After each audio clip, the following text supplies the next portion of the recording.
सुगंधिं पुष्टिवर्धनम् उर्वारुकमिव बन्धनान् मृत्योर्मोक्षीयमामृतात्। ॐ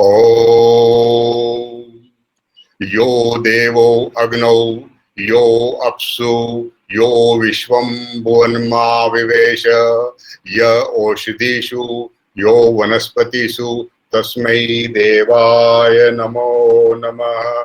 ओम।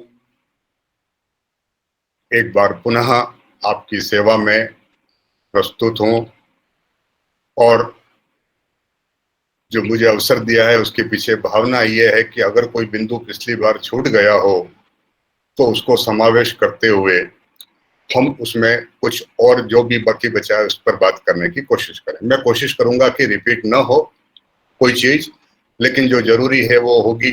80-20 तो रहेगा।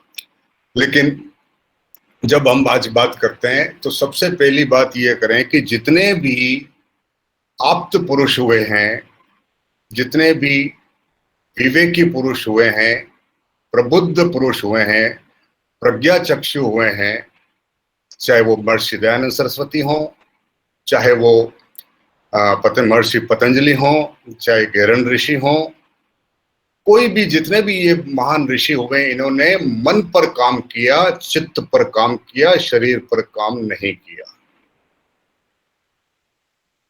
चित्त पर काम किया। उन्होंने मूल चीज को पकड़ लिया कि क्या कारण है प्रसन्नता या अप्रसन्नता का, और जो मूल हमारी जो प्रॉब्लम समस्या का कारण है वो चित्त है। तो चित्त पर ही उन्होंने सारे योग के प्रयोग किए। मन एवं मनुष्याणाम कारणम बंध मोक्षयो बंधाय निर्विषयम बंधाय विषयम निर्विषयम मुक्तिये। मन जो है वो मनुष्य में बंधन और कारण दोनों, बंधन और मुक्ति दोनों का कारण है। जैसे सर्प का विष होता है, अगर काट ले तो मृत्यु का कारण बनता है, और उसी विष से अगर मेमन बने और औषधि बने तो वह औषधि का काम करती है। Even poison can be used as medicine if wisdom is there. तो हम मन का उपयोग सांसारिक काम में भी कर सकते हैं, मन का उपयोग आध्यात्मिक काम की तरफ भी कर सकते हैं। तो योग जो है वो कुल मिलाकर मन को संसार से हटाकर और अध्यात्म की तरफ ले जाने की प्रक्रिया का नाम है योग। और दूसरा, इसको आत्मा कहा, चित्त कहा।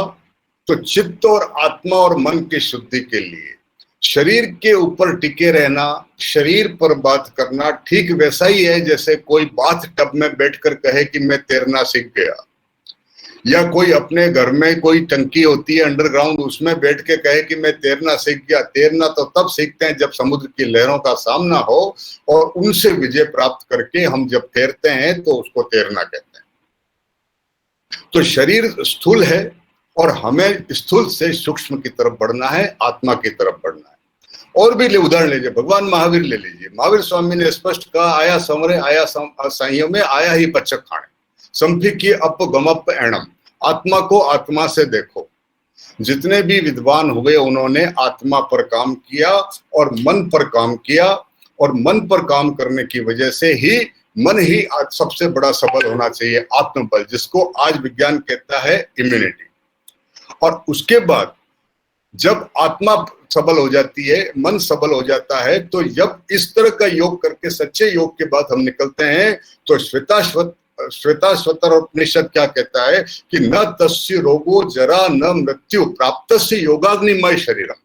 कि योग की अग्नि में जो शरीर निकलता है, सच्चे योग की स्थिति मन और चित्त पर काम किए गए योग की अग्नि से जब निकलता है तो उसको जरा यानी वृद्धावस्था और मृत्यु का कोई भय नहीं रहता। अब हम बात करें थोड़ा सा वो जो शास्त्र के जो बच गए थे वचन। अब योग शिखोपनिषद क्या कहता है कि यो पान प्राण यो रेक्यम स्वरजो रेत सोस्तथा।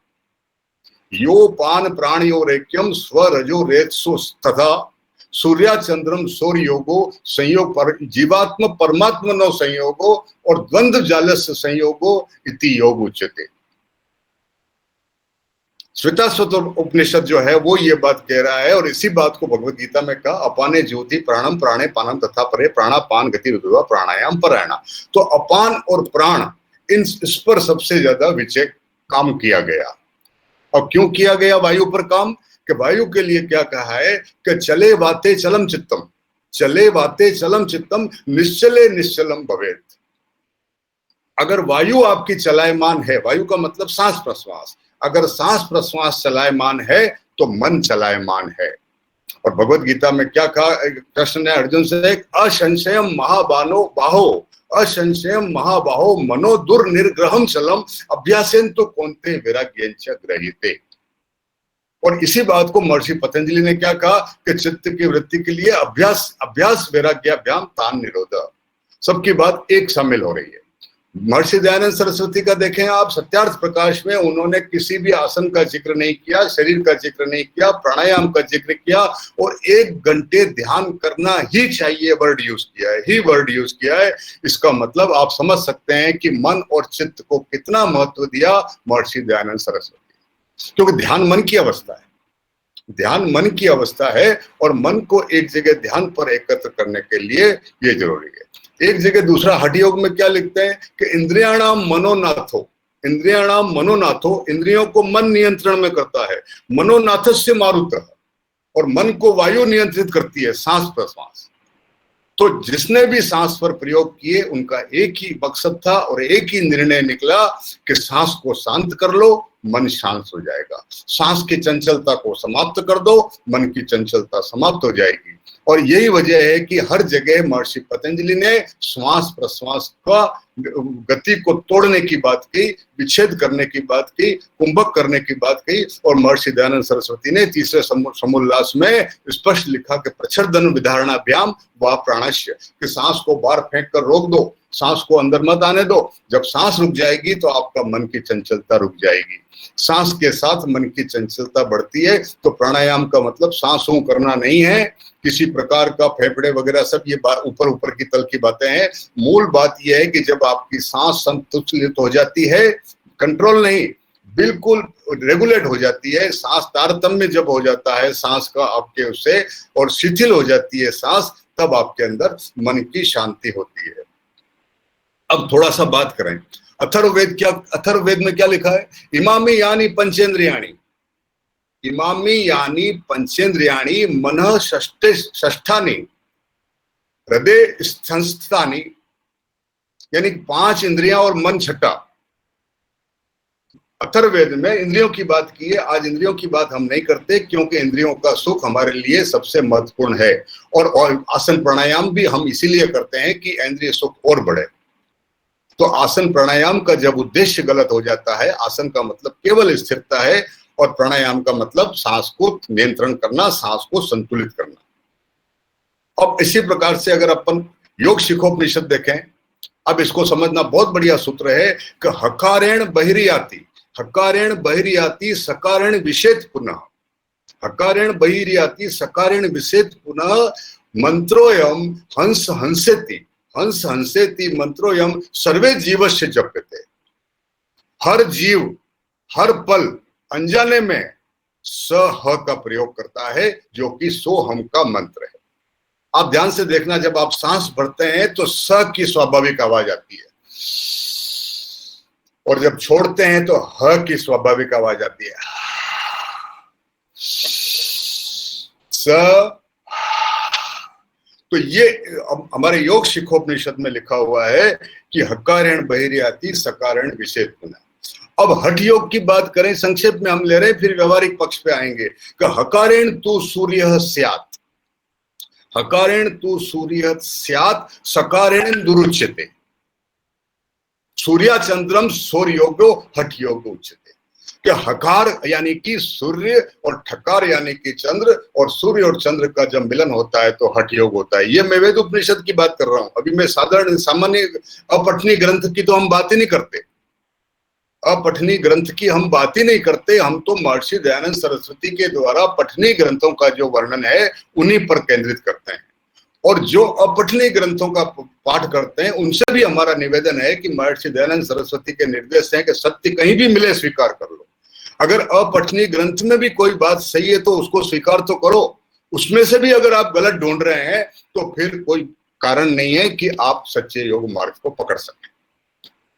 अब आप देखिए, समय की बात करें, एक छोटा सा उदाहरण दे रहा हूं। मेरा उद्देश्य किसी को गलत सही करना नहीं है, मैं शास्त्रों की बात कर रहा हूं, मेरी तरफ से कुछ भी नहीं कह रहा।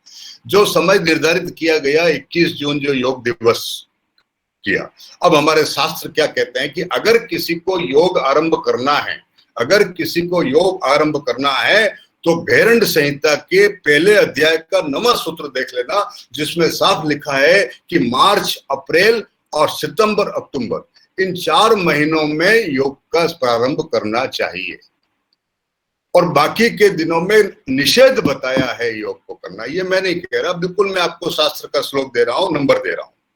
तो इस प्रकार से अगर हम देखें तो जब हम शास्त्र को भूलते हैं तब हमसे ये छोटी मोटी गलतियां हो जाती। तो हमारा उद्देश्य कितना ही है कि जब भी आपको कोई दिक्कत हो तो जो अपने शास्त्र हैं वही हमारे लिए पैमाना होना चाहिए, किसी भी चीज का शास्त्र सम्मत व्यवहार हम करें।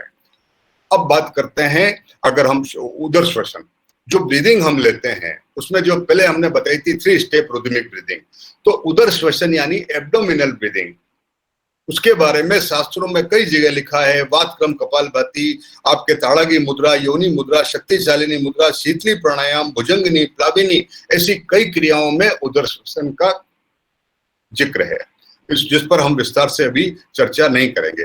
अब एक चीज और अपन देखें कि ओयद उपनिषद में क्या कहा गया है कि एक 3 चीजों का वर्णन किया जाता है, ईड़ा, पिंगला और सुषुम्ना। ईड़ा, पिंगला और सुषुम्ना 3 चैनल का अक्सर हम प्रयोग करते हैं, और अज्ञानतावत उसको हम नाक के अंदर कर लेते हैं, अज्ञानतावत उसको हम नाक में। आप देखना, कोई भी योग शिक्षक होगा वो क्या कहेगा कि बाई नाक यानी ईड़ा, दाई नाक यानी पिंगला, दाई पिंग से और बीच में सुषुम्ना। अब एक बात बताइए, अगर ये बात, इसमें कोई बात होती तो महर्षि दयानंद सरस्वती ने ऋग वेदादि भाष्य के उपासना विषय में 42 नंबर का श्लोक है, आप पढ़ लेना आराम से, साफ लिखा है कि बाल बुद्धि विरंगुल्याङ्गुष्टाभ्याम नासिका छिद्रम वरुद्य यह प्राणायाम क्रियते स खलु शिष्टे त्याज्य एवास्ति। उन्होंने साफ कहा है कि नाक को पकड़कर किसी प्रकार का प्राणायाम करना बिल्कुल शास्त्र विपरीत और निषेध है। और जो आप देख लेना, मैं बिल्कुल 100% शास्त्रोक्त विधि बता रहा हूं कि इसको नहीं करने के लिए कहा। अब वरा उपनिषद में देखें कि उपनिषद क्या कहता है ईड़ा पिंगला के बारे में, कि ईड़ा पिंगलियोर मध्य सुषुम्ना।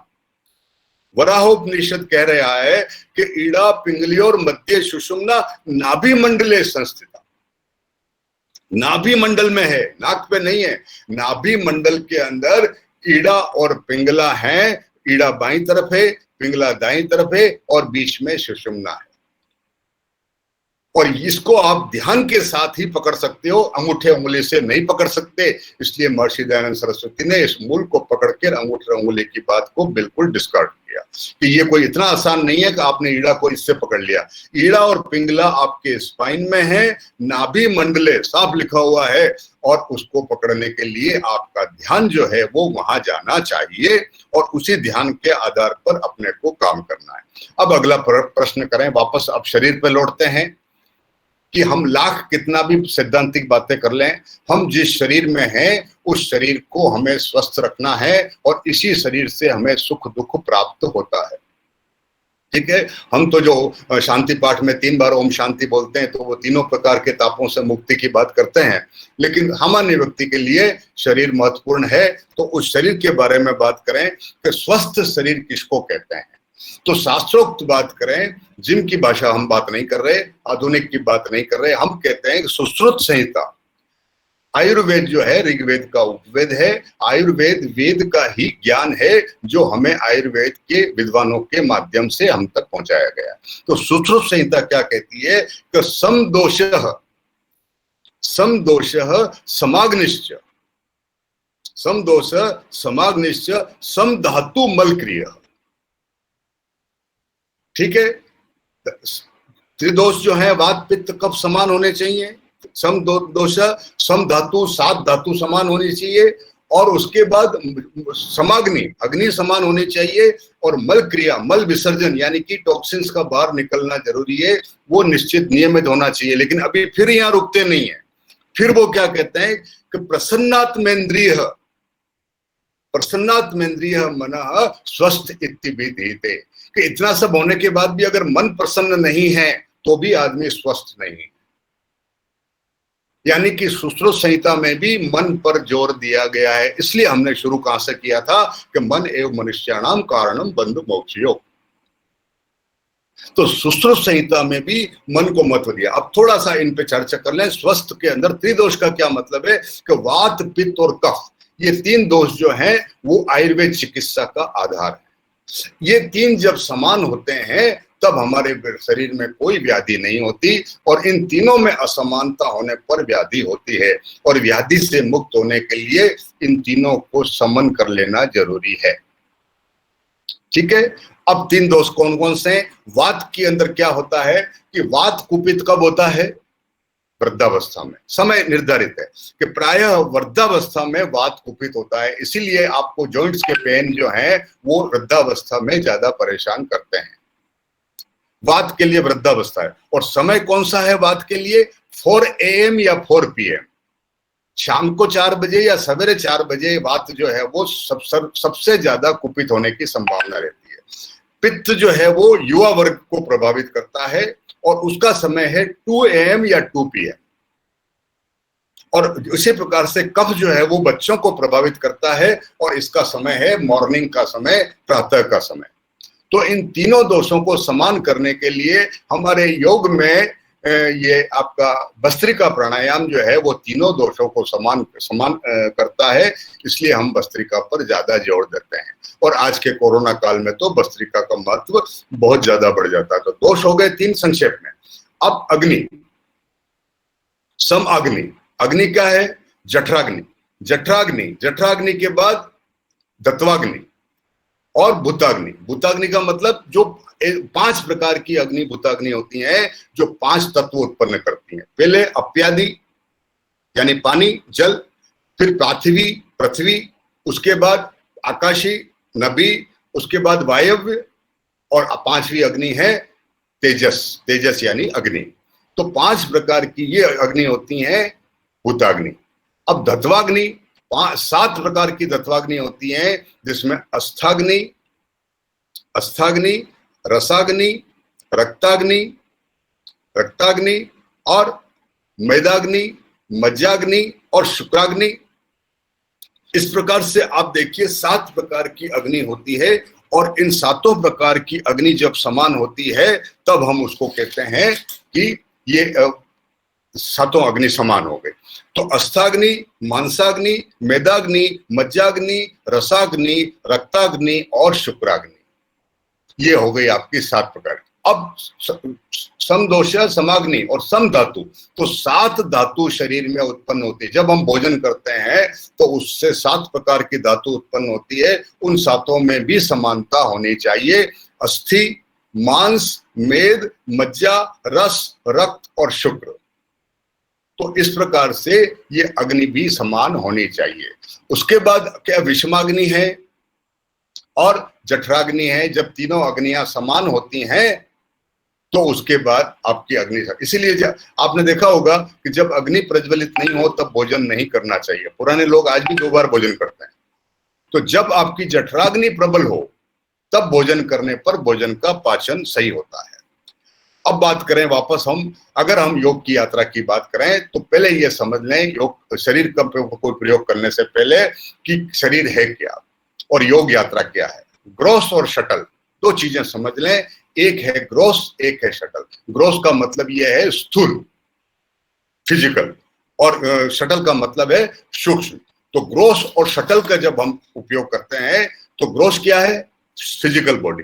फिजिकल बॉडी है ये ग्रोस है, और आत्मा मन जो है वो सूक्ष्म है। और योग क्या है? स्थूल से सूक्ष्म की यात्रा है। स्थूल से सूक्ष्म की यात्रा है। यात्रा शुरू करेंगे शरीर से, लेकिन शरीर पे रुकना नहीं है। इसीलिए जब आप देखिए कि कोई 92 इयर्स ओल्ड का कोई व्यक्ति अगर आसन करता है और लोग उसकी प्रशंसा करते हैं, तो मेरे मन में एक ख्याल आता है कि ये 92 साल की उम्र में भी अगर आसन कर रहे हैं तो ध्यान धारणा समाधि कब करेंगे? युवा वर्ग का तो रुझान स्वाभाविक है आसन की तरफ, युवा वर्ग को तो शरीर से लगाव होना स्वाभाविक है। लेकिन जब हम एज के साथ ऊपर बढ़ते हैं तो हमारी सोच में थोड़ा सा परिवर्तन आना चाहिए, विकास होना चाहिए, ध्यान धारणा और समाधि की तरफ जाने का प्रयास हमारा होना चाहिए। अगर प्रयास नहीं करेंगे तो जाएंगे कैसे? अगर हम आसनों पर अटक गए, अगर हम शरीर पर अटक गए तो हमारा प्रयास बेकार हो जाएगा और हम ध्यान धारणा समाधि तक नहीं पहुंच सकते। तो सबसे महत्वपूर्ण बात यह है कि हम अपने आप को पहले यह तय करें कि हमें करना क्या है, योग यात्रा कहां से प्रारंभ करनी है, यात्रा का मार्ग कौन सा होगा और उसके जो मंजिल है तो वो कौन सी होगी, और उसके बीच में जो जो पड़ाव आएंगे उन पड़ाव पर हमें क्या करना है, रुकना नहीं है, ठहरना नहीं है, उस पर विश्राम करके वापस आगे की तरफ बढ़ना है और अपनी यात्रा जारी रखनी है। तो सबसे पहले मार्ग का चयन बहुत इंपॉर्टेंट है। आपके घर जाने के 4 मार्ग हैं, लेकिन एक मार्ग की तरफ गंदा नाला पड़ता है, आप उसको अवॉइड करते हैं।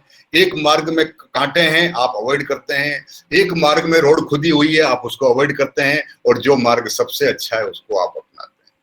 सीधी सी बात है। तो यही बात योग में लागू होती है कि आपके सामने कई मार्ग खुले हुए हैं, आपको डिसाइड करना है कि मैं अपनी मंजिल पर सहजता से, सरलता से किस प्रकार पहुंच सकता हूं। मार्ग महत्वपूर्ण नहीं है, महत्वपूर्ण है आपकी मंजिल। अगर निगाह मंजिल पर है तो मार्ग का महत्व सिर्फ इतना है कि आप सरलता से पहुंचे, सहजता से पहुंचे या कठिनाई के साथ पहुंचे। ठीक है। अब सवाल उठता है कि व्यावहारिक उपयोग, जो कि आज का मूल है, कि हम व्यवहार में इसको कैसे अपनावें। तो सबसे पहला मेरा निवेदन व्यवहार में अपनाने का कि पहले हम अष्टांग योग को पढ़ें। स्वाध्याय की तहत अष्टांग योग को पढ़ें और पहले ये निर्धारित करें कि इसमें कौन सी ऐसी सरल चीजें हैं जिसका मैं पालन कर सकता हूं और वर्तमान में नहीं कर रहा हूं। ठीक है। जैसे यम नियम को हम पकड़ लें कि यम नियम में हम अहिंसा का पालन कर सकते हैं, हम अप टू सम एक्सटेंट सत्य का भी पालन कर सकते हैं, अप टू सम एक्सटेंट ब्रह्मचर्य का भी पालन कर सकते हैं। गृहस्थाश्रम की सीमाओं में रहकर आराम से ब्रह्मचर्य का पालन हो सकता है। अपरिग्रह का भी हम कुछ हद तक पालन कर सकते हैं, हालांकि प्रवृत्ति सामाजिक प्रवृत्ति ये जाएगी नहीं, लेकिन कुछ हद तक कर सकते हैं। और उसके बाद ईश्वर प्रणिधान तो अपने को करना ही है। ओंकार की ध्वनि के साथ हम करते हैं, और ओम का मतलब यही है, ओम से जब शुरू करते हैं ओम पे समाप्त करते हैं, शांति पाठ से समाप्त करते हैं। इन सब का कारण यही, मतलब यही है कि जो कुछ हमने किया वो सब ईश्वर को समर्पित। तो ईश्वर प्रणिधान भी हम करते ही हैं। इसी प्रकार से नियम है तो सोच, संतोष, तप, इसमें से जितना हो सके उतना पालन करें। और सबसे पहले अपना ये मूल्यांकन करें कि मेरे अंदर ऐसा कौन सा आचरण है, बताने की जरूरत नहीं है किसी को कि मेरे अंदर ऐसा कौन सा आचरण है जो कि योग के विरुद्ध है। और ये आएगा स्वाध्याय से। जब आप अध्ययन करेंगे शास्त्रों का तब पता लगेगा कि ये काम मैं ऐसा कर रहा हूं जो शास्त्र के विपरीत है, और उस आदत को छोड़ने का प्रयास करें। एक उदाहरण के साथ मैं आपको अपनी बात कहना चाहता हूं कि मान लो कोई व्यक्ति, मैं हूं, कोई व्यक्ति आसन प्राणायाम में परफेक्ट है, आसन प्राणायाम में परफेक्ट है, भजन बहुत अच्छे गाता है, ईश्वर का काम बढ़िया करता है, यज्ञ भी करता है, ध्यान भी करता है, सब करता है, लेकिन एक गलत आदत है कि सवेरे जो है वो सूर्योदय के बाद उठता है। एक उदाहरण दे रहा हूं मैं। अब अगर मैंने स्वाध्याय करने के बाद ये पाया कि शास्त्रों में मुझे ये निर्देश दिए गए हैं कि सूर्योदय से पहले आपको बिस्तर का त्याग करना चाहिए, बस अब ये कमी मैंने मेरे आचरण में देख ली, किसी को बताने की जरूरत नहीं है, किसी का प्रमाण पत्र नहीं चाहिए। धीरे धीरे आप सूर्योदय से पहले उठने का प्रयास करें, और एक समय ऐसा आएगा कि आपको जब सूर्योदय के उठ के जब आप सूर्य का दर्शन करेंगे तो जो आपको आनंद आएगा, उसके बाद आप चाहकर भी सूर्योदय के बाद बिस्तर में नहीं सो पाएंगे। तो व्यावहारिक दृष्टि से अगर हम बात करें तो सबसे पहले हम यम नियम, अभी आसन की बात हम नहीं कर रहे, अब बात करते हैं आसन की। तो आसन को करने में हमारे बीच में हम भी जो इकट्ठे हुए हैं, अलग अलग एज ग्रुप है। जो हमारे युवा बच्चे हैं उनको फ्री छोड़ दीजिए, वो चाहे अयंगर सर के आसन करें, चाहे बिहार स्कूल ऑफ योगा के आसन करें, चाहे कोई कठिन आसन करें, कुछ भी करें, उनको करने दीजिए। लेकिन जो 40-45 के ऊपर हैं, या खुदा ईश्वर की कोई पिछले जन्म के कर्मों का कोई फल है कि कोई बीमारी लग गई है, तो उनको इस बात का ध्यान रखना है कि मैं मेरी सीमाओं का निर्धारण कर लूं। सीमाओं के अतिक्रमण से सारा खेल बिगड़ता है जिंदगी के हर क्षेत्र में। चाहे महाभारत ले लो, महाभारत भी सीमाओं के अतिक्रमण की वजह से हुआ था। द्रौपदी से लेके सब ने अपनी सीमाओं का जब अतिक्रमण किया, तब जाकर गड़बड़ हुई। तो सीमा अगर हम निर्धारित कर लें कि हमें अपने योगाभ्यास में इस सीमा में रहना है, तो जो हमारे बुजुर्ग साथी हैं, जो हमारे उम्र में है, मैं सबके लिए बताऊंगा, 70, 80, 90 तक भी कर सकते हैं। तो आराम से, जैसे कोई आदमी पद्मासन नहीं लगा सकता, तो वो सुखासन में बैठ जाए पालथी मार के। और भी दिक्कत है, पैर लटका के स्टूल पे बैठ जाए, पैर लटका कर स्टूल पर बैठ जाए, कोई दिक्कत नहीं है, लेकिन कमर गर्दन सीधी रहे, ये हमारा प्रयास होना चाहिए। और भी कोई बुजुर्ग हैं तो वो दीवार का सहारा लेकर कमर गर्दन को सीधी कर सकते हैं, ये उनके लिए है, आम आदमी के लिए नहीं। जो नहीं रह सकते वो दीवार के सहारे अपने आप को कमर गर्दन सीधी कर लें, लेकिन पूरा प्रयास होना चाहिए कि कमर गर्दन सीधी कर लें। अब मान लो कोई बैठ भी नहीं सकता, तो वो रुई वाले गद्दे पर या लकड़ी के तख्ते पर सीधा लेटकर भी अपनी कमर गर्दन सीधी कर सकता है। आप ध्यान से देखना, अगर आप सीधा लेटते हैं तो आप चाहें तो भी कमर गर्दन टेढ़ी नहीं होगी, बस शर्त है कि आप बड़ा तकिया नहीं लगा। तो तकिया नहीं लगावें और सीधे अगर लेट जावें, जिसको शवासन कहते हैं। सबसे मुश्किल आसन है शवासन, सबसे मुश्किल आसन शवासन है। सर्वांगासन, शीर्षासन भी बहुत आसान है, क्योंकि कहना बहुत आसान है कि शरीर को शिथिल कर दो, मन को विचारों से मुक्त कर दो, ये दोनों ही काम बहुत मुश्किल है। शरीर की चंचलता और मन की चंचलता इतनी आसानी से नहीं जाती है। तो अगर कोई बैठ नहीं सकता तो वो बिस्तर में सीधा लेट जावे और pranayama, deep breathing, abdominal breathing, intercostal breathing, clavicular breathing और साथ में ओंकार की ध्वनि, चाहे हम उपांशु जाप करें, चाहे वाचिक जाप करें, चाहे मानसिक जाप करें। जाप 3 प्रकार का होता है। जब आप मन में बोलते हैं, मानसिक जाप है, सर्वश्रेष्ठ है। जब आप होठ हिलाते हैं, उपांशु जाप है, आवाज नहीं आती है। और जब आप तेजी से बोलते हैं आवाज के साथ, तो ये है आपका वाचिक जाप। तो 3 प्रकार के जाप होते हैं। आप बिस्तर में बैठ के लेटे लेटे आराम से जाप कर सकते हैं। उसके बाद जिनको वजन कम करना है, ऐसा भी होता है कि 70-80 साल की उम्र हो गई, ब्लड प्रेशर है, डायबिटीज है, वेट भी बढ़ा हुआ है, तो बिस्तर में बैठे बैठे पैरों को ऊपर उठा सकते हैं। इसको उत्तान पादासन कहते हैं। एक पाद उत्तान पादासन किया जा सकता है। पैर घुमा सकते हैं, साइकिलिंग कर सकते हैं। घुटने पर लोड नहीं आना चाहिए, घुटने पर वजन नहीं आना चाहिए। बैठे बैठे लेटे हुए साइकिलिंग कर सकते हैं, पैरों का थोड़ा हिप का मूवमेंट कर सकते हैं, बटरफ्लाई कर सकते हैं। इतनी सरल प्रक्रियाओं को करने का अभ्यास कर सकते हैं। बैठे बैठे गहरा सांस भरा ऊपर और सांस पर अभ्यास करें। सारा ध्यान आप सांस पर रखें तो स्थिर सुखमासनम के तहत आप किसी भी स्थिति में, चाहे लेटकर, चाहे खड़े होकर, चाहे बैठकर, जिसमें आपको कंफर्ट लगे, बस एक ही बात का ध्यान रखना है कि विविक्त देशे च सुखासनस्थ शुचि शम ग्रीवः शरीरः। बस 3 अंग जो हैं, तिरुनित्यम स्थाप्यम, कि ये 3 अंग आपके बिल्कुल सीधे होने चाहिए। त्रिशिक ब्राह्मण उपनिषद क्या कहता है? कर्म कर्तव्य मित्य वेते शेष बंधसु कर्म योग, कि आपको कर्म करना है। और ये योगाभ्यास जो है ये कर्म का है, उसके फल से नहीं जुड़ना है। भगवत गीता में तो कर्म के बारे में आप सब जानते हैं, लिखा हुआ पूरा। उसको अपने अमल में लाने की जरूरत है कि हम आसन का प्रयोग हो गया, अब इससे ज्यादा आसन करने की जरूरत नहीं। अब उसके बाद फिर व्यावहारिक बात कर रहा हूं कि कुछ लोगों को एक स्थान विशेष से संबंधित प्रॉब्लम होती है। जैसे एक कॉमन प्रॉब्लम है स्पॉन्डिलाइटिस, कॉमन प्रॉब्लम। एक बार होने के बाद इसका इलाज नहीं है, कोई कितना भी गारंटी ले, चक्कर में मत आना। ये कुछ बीमारियां ऐसी हैं जिन्हें आपको पालना पड़ता है, मित्रवत शरीर में रखना पड़ता है, आपके साथ ही जाएगी। वात रोग जो एक बार हो गए, कोई कुछ भी कहे, इस बात को समझ लेना, जब तक आप खाने पीने का ध्यान रखेंगे, आहार का ध्यान रखेंगे, एक्सरसाइज रेगुलर करेंगे, ये कंट्रोल में रहेगी। जिस दिन गलती की, बीज अंदर है, पानी मिलते ही पौधा उग जाएगा। तो ये स्पॉन्डिलाइटिस की प्रॉब्लम है, गर्दन को ऊपर ले जाइए, नीचे मत लाइए। क्या नहीं करना, ज्यादा जरूरी है जानना। तो नेक की एक्सरसाइज को आप ऊपर की तरफ करें, नीचे नहीं लाना है। कई बार ऐसा होता है थायराइड की प्रॉब्लम होती है, तो थायराइड के लिए आपको ये करना है, लेकिन स्पॉन्डिलाइटिस भी साथ है, आप ये नहीं कर सकते। तो उसका दूसरा उपाय ये है कि गर्दन को ऊपर करके इस हथेली से आप इसको ऊपर की तरफ धकेलें, तो ये डबल चिन का भी आपको उपाय होगा, और ये आपकी थायराइड, पैराथायराइड जो है उसकी मसाज हो जाएगी, कभी भी किया जा सकता है। इसी प्रकार अगर यहाँ पर फैट ज्यादा है, कंधों में ज्यादा है, कंधे में कोई दर्द है, तो बैठे बैठे आप 10 से ज्यादा नहीं, इनका अभ्यास कर सकते हैं। ये स्कंद का अभ्यास कर सकते हैं, कोई जरूरी नहीं है इनमें खाली पेट होना।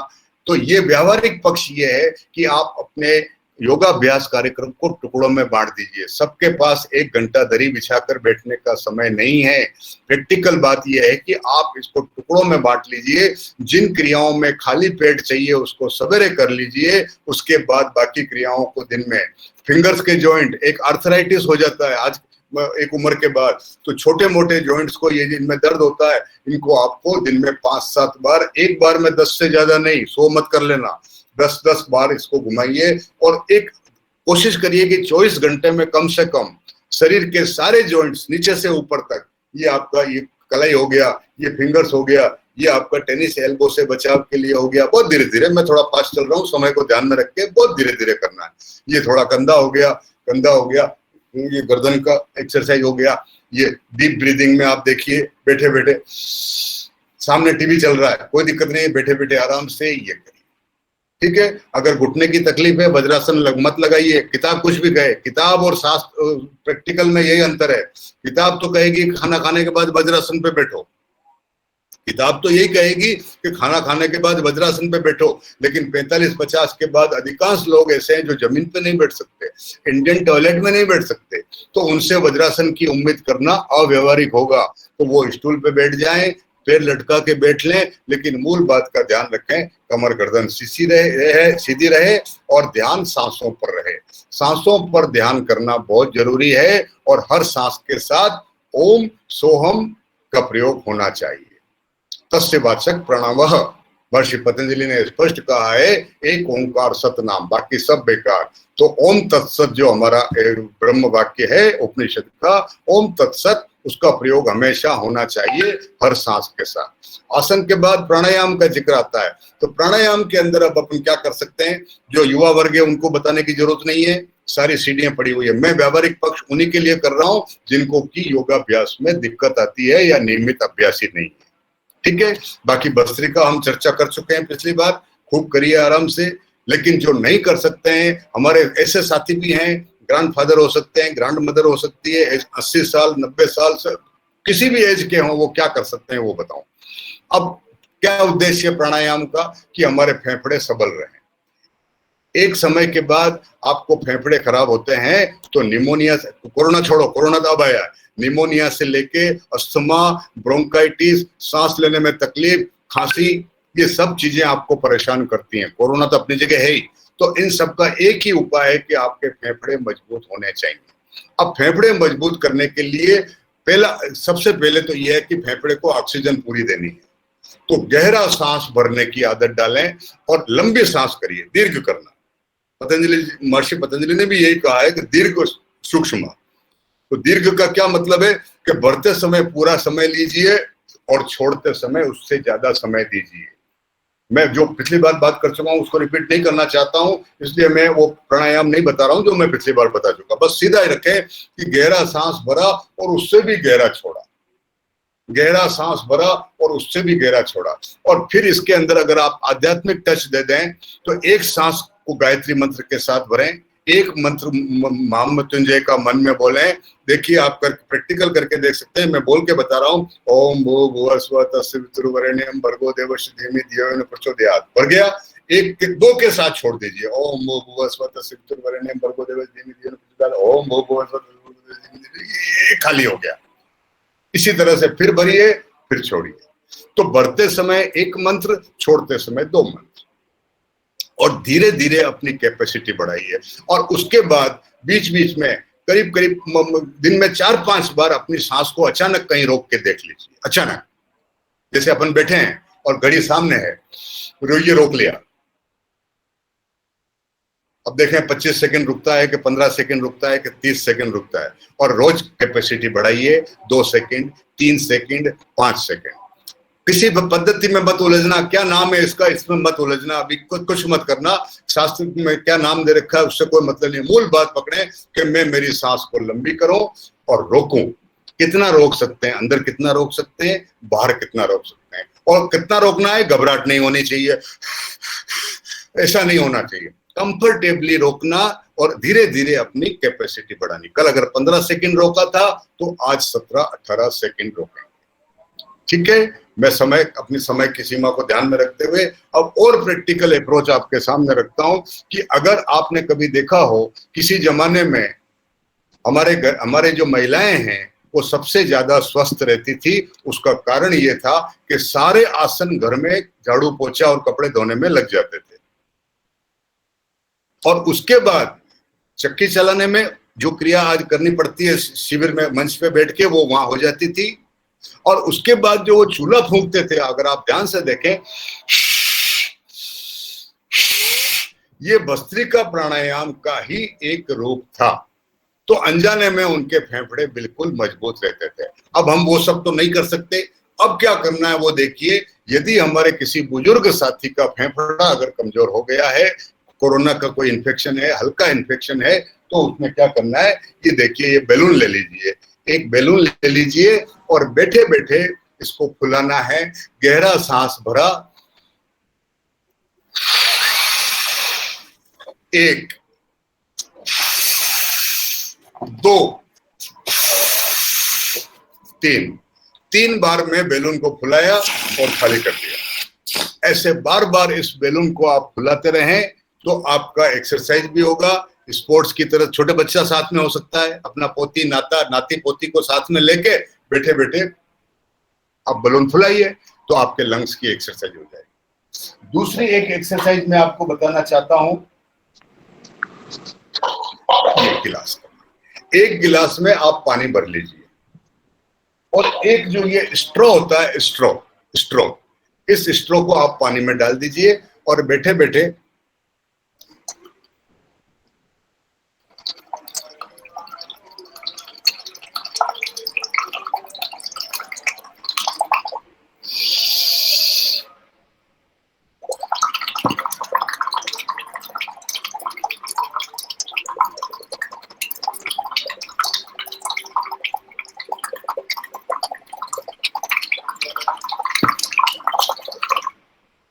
अब आप देखिए, भरने में 5 सेकंड लिया, छोड़ने में देखना,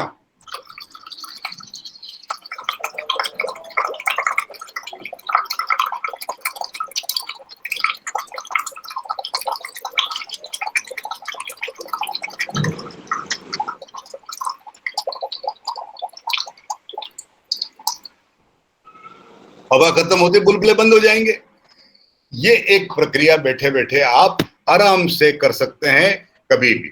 तो इससे आपकी सांस का अभ्यास हो जाएगा। इसको हम स्ट्रोक के साथ, ये मेडिकली प्रूव टेस्टेड है, तो कुंभक करना है। एक ये प्रक्रिया होगी। एक और आपके सामने मैं अभ्यास कराना चाहता हूं। ये एक नेति क्रिया, ये एक नेति का पोट है।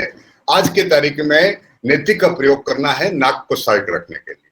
क्या करना है कि गर्म पानी, निवाया पानी, उसमें नमक, फिटकरी, नमक और फिटकरी का थोड़ा पाउडर, जिसको एलम कहते हैं, स्फटिक भी कहते हैं आयुर्वेद की भाषा में, और उसको एक बर्तन में भर लें। बर्तन तांबे का हो तो बेहतर है, मेरे पास प्लास्टिक का है, होना नहीं चाहिए, लेकिन जो उपलब्ध है वो बता रहा हूं। और आराम से उकड़ू बैठ जाएं। अपन वो इंडियन टॉयलेट में बैठते हैं वैसे बैठ जाएं। किसी आसन के बारे में नहीं सोचें क्या कहता है, और इसको टिका के मुंह खुला रखना है, मुंह से सांस लेनी है।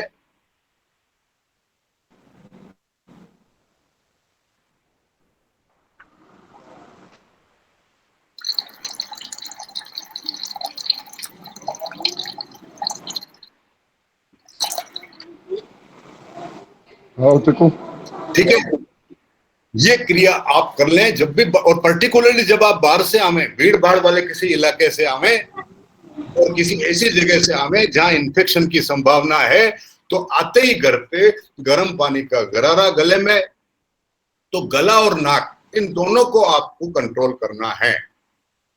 10 बार करना पड़े। आलस आता है, मैं साफ कह रहा हूं, आसान नहीं है गरारे करना, कहना बहुत आसान है, बहुत आलस आता है गरारे करने में, लेकिन मेहरबानी करके इस वक्त आते ही गर्म पानी किया, उसमें थोड़ा नमक डाला, फिटकरी डाला, थोड़ा इसमें ले लिया, थोड़ा 1 गिलास का गरारा कर लिया और गले में उसको घुमाया और कुल्ला कर लिया।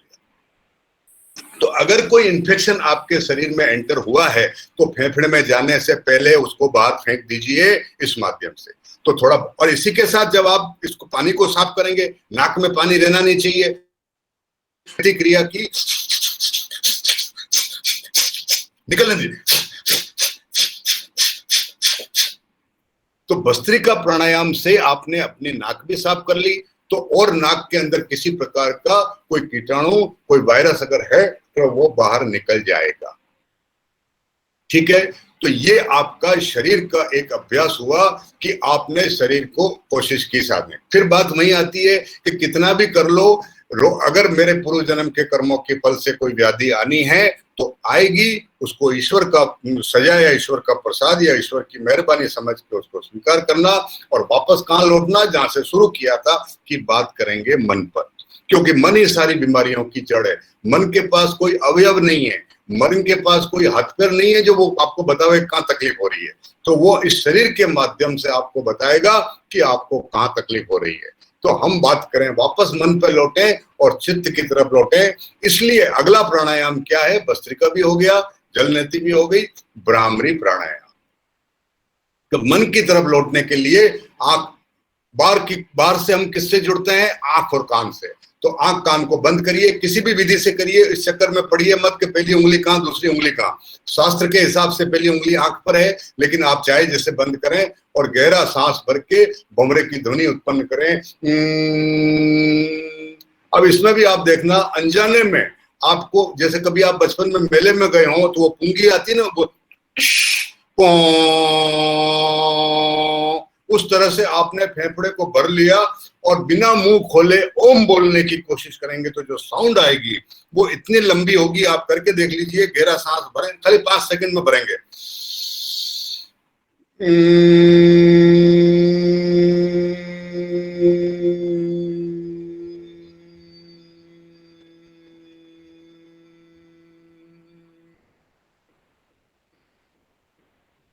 अपने आप आपका सांस आप खत्म होगी।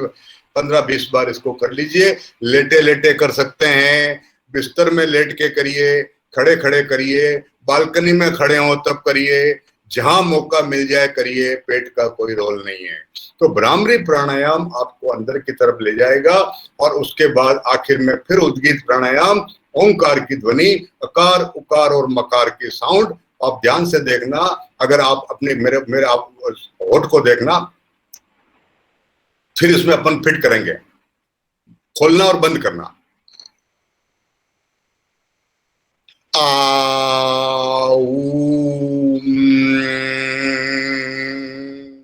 तो मुंह के खुलने पर आ की ध्वनि, बंद होने पर ऊ, और आखिर में जब पूरा बंद हो जाता है तब मां।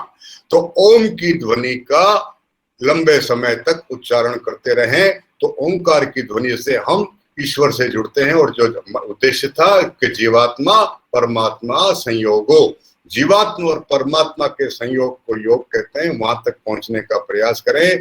योग एकांत में संभव है, ज्यादा से ज्यादा अपने परिवार के साथ करें। भीड़ भड़के में आयोजन होता है, कोई वेस्टेड इंटरेस्ट पूरे हो सकते हैं, लेकिन योग नहीं होगा। एक से दूसरा होते ही आप डिस्टर्ब होते हैं, ये स्वाभाविक है।